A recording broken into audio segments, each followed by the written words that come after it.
saludo para los pregoneros, con todo mi corazón.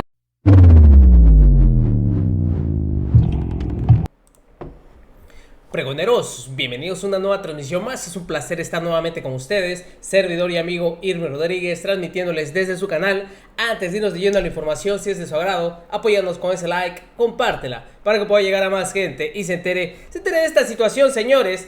Y es que antes de finalizar el año vimos como el señor Lorenzo Córdoba había perdido, pues ahora sí que los estribos.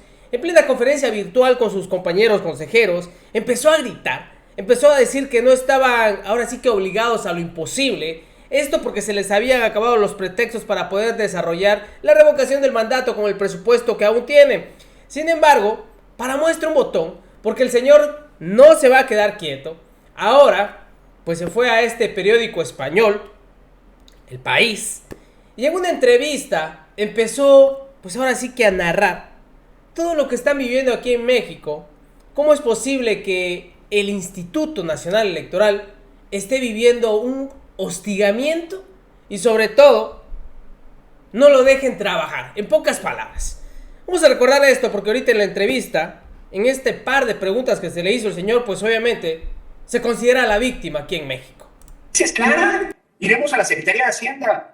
Y sí se dice, ya se le pidió a Hacienda. Claro, pero ahora Hacienda no va a poder contestarnos lo que ya nos contestó en otras ocasiones. Cuando le preguntamos, le pedimos recursos para hacer la consulta popular, Hacienda nos contestó en un oficio, recordémoslo, porque luego la memoria es breve. El gobierno federal tiene otras prioridades, hazlo como puedas. Así nos contestaron, ¿eh? Eso ya no lo va a poder hacer Hacienda. Nos tendrá que fundar y motivar por qué no nos da recursos. Y si luego no hay recursos, se va a hacer con lo que se tenga, ¿eh? Y si no se puede cumplir los extremos de la ley, el INE hizo todo lo que pudo, ¿eh? Y si hay menos casillas, habrá menos casillas. Bueno, eso fue parte de la entrevista. De hecho, se las presentamos de esta conferencia virtual que tuvo, esta sesión de trabajo que tuvieron. Fue parte de lo que había narrado el señor, porque de veras que perdió los estribos, ¿eh? Ahí les dejamos en un video anterior todo completito. Sin embargo, todavía el día de ayer, fíjense, porque el señor está recurriendo a todos los métodos, a todas las maneras posibles para poder llorar y quedar, pues ahora sí que como las víctimas, en pocas palabras. Ya se había dado a conocer por parte del presidente de la Cámara de Diputados, Sergio Gutiérrez Luna, que habían desechado, pues obviamente, esta acusación penal en contra, pues, de los consejeros. Pues el señor sigue con lo mismo, sigue vendiéndose como víctima. Y aquí se los voy a mostrar. El INE continúa cumpliendo con sus responsabilidades para la organización de la revocación del mandato en acatamiento a sentencias y resoluciones de la Suprema Corte de Justicia de la Nación y el Tribunal Electoral. Y a pesar de la persecución penal que se pretende hacer de algunos de sus integrantes, así volvió a llorar. El señor prácticamente no va a dejar, ahora sí que... Hola, ¿qué tal? Feliz año 2022. El Instituto Nacional Electoral sigue cumpliendo con su mandato constitucional de verificar las firmas de apoyo de aquellas ciudadanas y ciudadanos que promueven la revocación de mandato del presidente de la República por, como lo dice la Constitución, haberle perdido la confianza.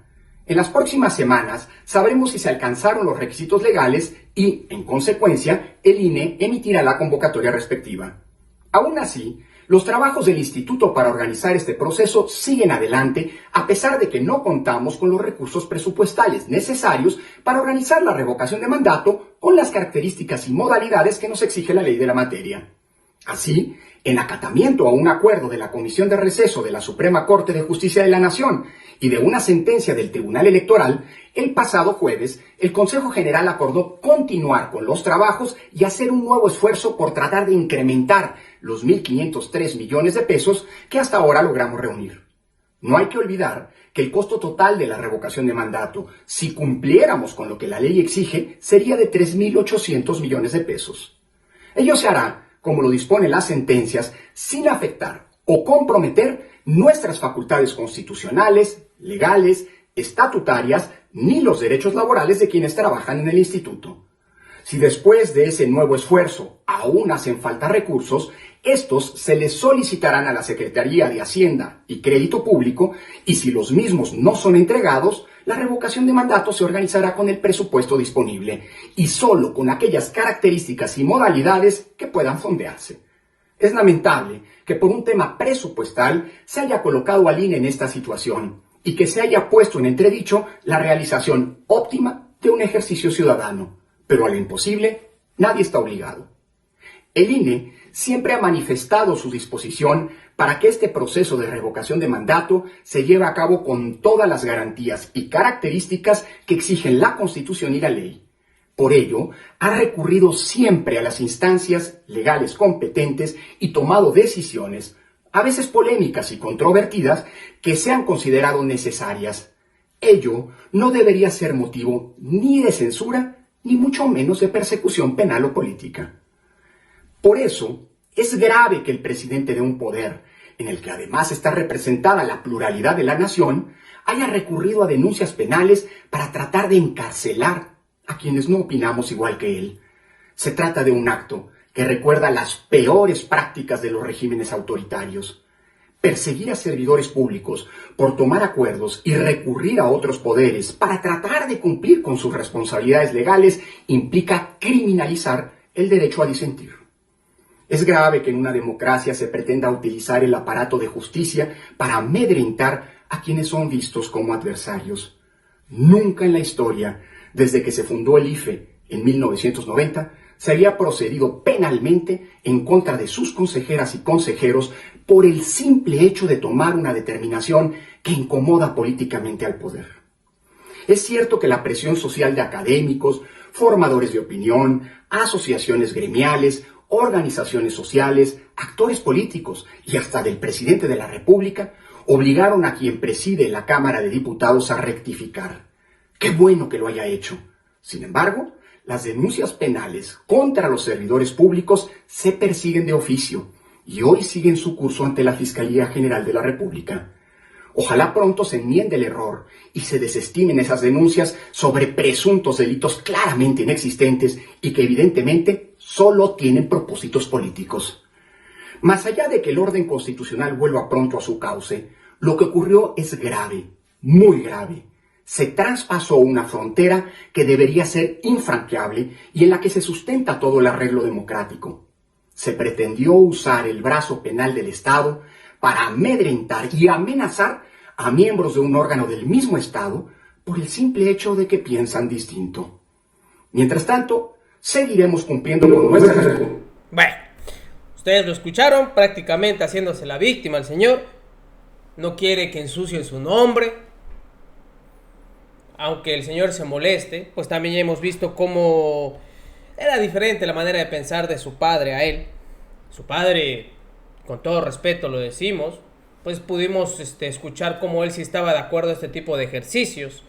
También, pues obviamente que se tienen que minorizar los gastos, sobre todo de este instituto, que dicho sea de paso ha dejado mucho de qué hablar ante gastos que la verdad, si realmente quisieran hacer su trabajo, señores, pues yo creo que ese suelito está de más. Y aunque sigamos reiterativos, pues hay que dejarlo marcado, porque es imposible que unos señores que ni siquiera dan la cara al país, y lo digo con todo respeto en el sentido de que antes estos señores ni siquiera eran mencionados, ahorita porque se les está pues obviamente exhibiendo la manera en cómo trabajan, que sean ahora sí que imparciales como deben de ser, y sobre todo que respeten la voz de la democracia, pues se sienten amenazados. Es algo, la verdad, lamentable la situación que se presenta por el INE. Y les digo que recurren ahora a este medio español, El País, que reiterativamente ahorita ha estado, pues ahora sí que apoyando la disputa por la consulta de la revocación del mandato. Escaló hasta llegar a la Suprema Corte de Justicia de la Nación, que avaló provisionalmente, y a la Fiscalía General de la República, que recibió una denuncia en contra de los consejeros del INE, que votaron a favor de posponerla.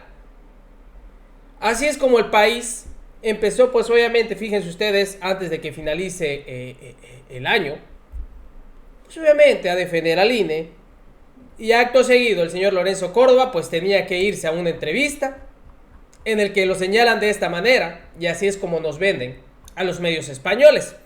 Lorenzo Córdoba: en México se ha cruzado la frontera de criminalizar al que no piensa como tú.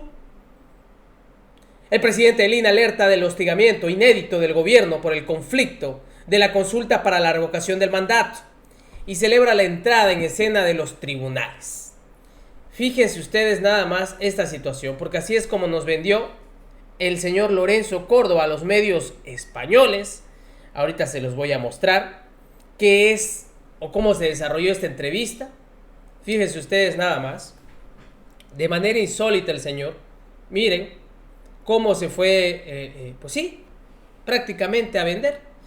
Vamos a ver parte de este tema, qué es lo que se le dijo, qué es lo que el señor fue a decir, cómo se vendió como la víctima, porque así es como él, o mejor dicho, así es como ellos actúan. Permítame nada más para que lo podamos mostrar, se los voy a leer rápidamente. Miren nada más. Vamos a ver. Ahí está. Les voy a poner porque también ya otros medios lo han sacado. Así, con esta carita, se fue a vender. Dice, vivimos un contexto inédito de hostigamiento. Vamos a ver. Me va a salir. Les voy a dejar para que se los pueda leer de una mejor manera. En esta entrevista se le había preguntado al señor, así, literalmente, ¿esperaban 2 fallos judiciales en contra de su decisión de posponer la consulta? El señor responde, nosotros celebramos que haya judicializado nuestro acuerdo. Han de ser los tribunales los que digan sí. En su caso, vamos a tener que hacer la consulta sin cumplir con lo que diga la ley. Es decir, esto es un ejercicio de blindaje jurídico. Pero ojo, la Suprema Corte no ha resuelto el fondo y el Tribunal Electoral nos está diciendo que sigamos adelante, pero sin comprometer nuestras atribuciones constitucionales. Si después de los esfuerzos que estamos haciendo, el INE cuenta de momento, con 1.500 millones de pesos, menos de la mitad de las estimaciones de acuerdo a la ley, seguimos teniendo un faltante. Nos autoriza ir a la Secretaría de Hacienda a pedir una ampliación presupuestal y ahora Hacienda tendrá que justificar su decisión. El dilema es si la consulta se hará en las casillas y de acuerdo a los extremos que dice la ley o no. Prácticamente lo que salió a llorar, como ustedes vieron hace un par de días, en el que dice que no están obligados a hacer lo imposible, que si tienen que hacerlo de una manera, ahora sí que patito, lo van a hacer. En otra pregunta le dicen, ¿cree que esta ofensiva es un modo de preparar el terreno para la reforma electoral, que dicho sea de paso, este año se va a llevar? Contesta muy, pues ahora sí que muy dolido. No quisiera pensarlo, pero este diferendo jurídico y presupuestal me parece que no es un hecho aislado. Ha habido desde hace mucho tiempo una serie de actuaciones que claramente tienen el propósito de contrarrestar nuestra autonomía. Una autonomía que el INE siempre ejerce frente a los gobiernos en turno, federales y locales, con independencia de bandera política. El INE es un órgano del control del poder, como todos los órganos autónomos. Y esto es evidente, no gusta ni ahora ni antes. Le preguntan, ¿siente más presión ahora que en otros gobiernos? Contesta, estamos viviendo un contexto inédito de hostigamiento a las autoridades electorales. Este es un fenómeno lamentable global. Trump, Bolsonaro, que en México se ha manifestado de muy diversas formas. Iniciativas de ley que no han prosperado y claramente pretendían el control político del INE. Además, se ha abierto una narrativa claramente de acoso y descalificación. No es nueva, pero antes provenía de los partidos de oposición o perdedores que no reconocían su derrota. Prácticamente diciendo que Morena siempre es el que está yendo a atacar a esta institución y por eso es que están emprendiendo este ataque. Ahora vienen de los circuitos gubernamentales. También es una nueva estrendia. Nunca antes habíamos escuchado algo como lo que dijo el presidente de Morena, que el INE había que exterminarlo. Fíjense. Les digo, el caso es contra Morena, Pues ya lo saben, ya lo sabemos.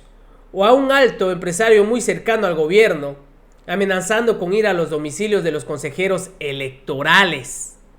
Fíjense. Tras la denuncia penal, usted habló de pulsaciones autoritarias. Contesta, En 30 años de existencia de la autoridad electoral nunca se había cruzado esa frontera que debe ser infranqueable. Es decir, no se les debe de tocar, ellos son, ahora sí que, intocables. En la que se sustenta el arreglo democrático. Se ha cruzado la frontera de criminalizar al que no piensa como tú, el uso del brazo penal del Estado para amedrentar a los titulares de un órgano del Estado es una decisión política y no jurídica que se ha retirado después de la presión social. Y esta, miren ustedes, cree que fue una instrucción del presidente. Contesta, nunca me atrevería a decir eso. Creo que el presidente hizo público su punto de vista y el presidente del Consejo actuó en consecuencia. Yo creo al presidente cuando dijo que jamás lo ha hecho y no lo va a hacer. Lo hizo el presidente del Congreso y afortunadamente escuchó la voz de la sociedad y la retiró. El problema porque son actuaciones que se siguen de oficio. Para terminar para que vean ustedes, porque sí fue muy larga la entrevista, pero con esta yo creo que es más que suficiente, le dicen, confía en la fiscalía, y contesta, me preocupa que la fiscalía ante una denuncia que es clara, abierta y notoriamente improcedente, y que tenía una intencionalidad política, haya abierto un expediente y que está haciendo requerimientos. Creo que es una circunstancia grave, confío en que el orden social va a prevalecer. Supongo que lo que debería ocurrir es que la fiscalía cierre definitivamente estas carpetas. Llama la atención que las haya siquiera abierto. ¿Cómo la ven? ¿Cómo ven esta situación? De igual forma, fíjense ustedes, le preguntaron, ¿siente la presión? Ese desgaste está haciendo mella entre los consejeros y dice que no, que al contrario, esto los está ayudando a fortalecerse, aunque vimos que pues esa votación estuvo pareja, Pues sí, señores. Así la situación con el señor Lorenzo Córdoba. Ahora fue a este medio español, El País, pues obviamente que tiene réplica aquí en México, y pues seguir con ese tipo de juego, con ese tipo de estrategia de venderse como la víctima. Señores, nos estamos viendo en una siguiente emisión. Servidor y amigo Irving Rodríguez, transmitiéndoles desde su canal. Vamos a ver cuál es el desenlace de toda esta situación, de la nueva reforma electoral. Porque el señor Lorenzo Córdoba, ay Dios mío, de igual forma había dicho que espera que con esta reforma electoral pues el INE salga beneficiado. En fin, nos vemos en una siguiente emisión. Recuerden, la información está ahí y depende de todos nosotros el pregonarla.